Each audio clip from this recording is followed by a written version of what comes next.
দেশে একমাত্র শান্তিপ্রিয় দল আহলে সুন্নাত ওয়াল জামাত। এই সুন্নি জোট একটি ইমানি জোট। এই দেশ, এই জোট মানুষের অধিকারের পক্ষে কথা বলে, এই জোট মানুষের কল্যাণের পক্ষে কথা বলে। এই জোটের মাধ্যমে কারো ক্ষতি হবে না, কারো অধিকার নষ্ট হবে না। এই জন্য আপনাদেরকে অনুরোধ করে বলবো, সিদ্ধান্ত নিতে ভুল করবেন না। বর্তমান বাংলাদেশে যে রাজনৈতিক অস্থিরতা শুরু হয়েছে, সেই রাজনৈতিক অস্থিরতাকে যদি দূর করতে হয়, তাহলে অবশ্যই সুন্নি জোটের সমর্থনে বাংলাদেশ ইসলামী ফ্রন্টের মনোনীত মোমবাতি প্রতীককে বেছে নিয়ে আপনারা শান্তির পক্ষে সিদ্ধান্ত নিন। কারণ এই বাংলাদেশ সবার। অনেকে প্রশ্ন করেন, হুজুর নির্বাচনে কেন আসলো? এই উত্তর আমি অনেক দিয়েছি। আজকেও সাংবাদিক এনটিভি থেকে আমাকে প্রশ্ন করেছিল, ওয়াজের মাঠ ছেড়ে কেন রাজনীতিতে আসলাম? আমি বলেছি, আমার রাজনীতি দুর্নীতির রাজনীতি নয়, আমার রাজনীতি চাঁদাবাজির রাজনীতি নয়, আমার রাজনীতি সন্ত্রাসী রাজনীতি নয়, আমার রাজনীতি হলো সম্প্রীতির রাজনীতি। কারণ ইসলাম সম্প্রীতির কথা বলে। আমার রাজনীতি হলো অধিকার প্রতিষ্ঠার রাজনীতি। ইসলাম আমাকে অধিকার প্রতিষ্ঠার কথা বলে। আমার রাজনীতি হলো সুবিধা বঞ্চিত মানুষের সুবিধাগুলো ফিরিয়ে দেওয়া। ইসলাম সুবিধা বঞ্চিত মানুষের পক্ষে কথা বলে।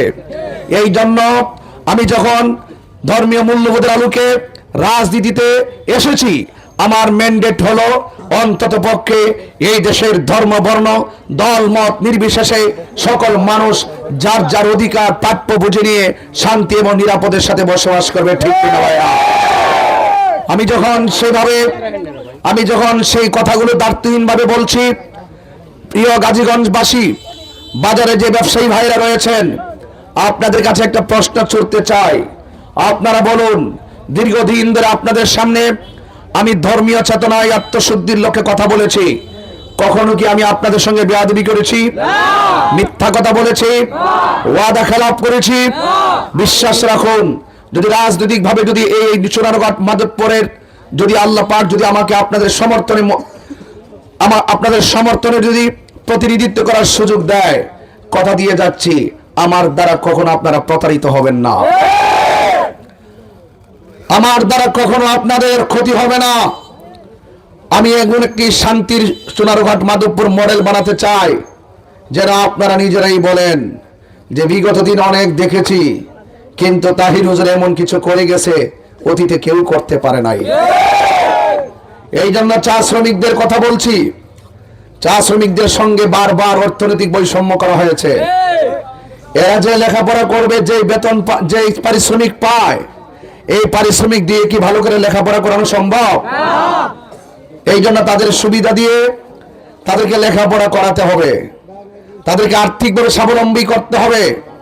এবং তাদেরকে লেখাপড়া করানোর পর আমি দেখেছি আমাদের দেশের অনেক সেকশন আছে, তারা বিভিন্নভাবে চাকরি নিয়ে যায়, কিন্তু চা শ্রমিকরা যারা কষ্ট করে লেখাপড়া করার পরও তারা চাকরি পায় না।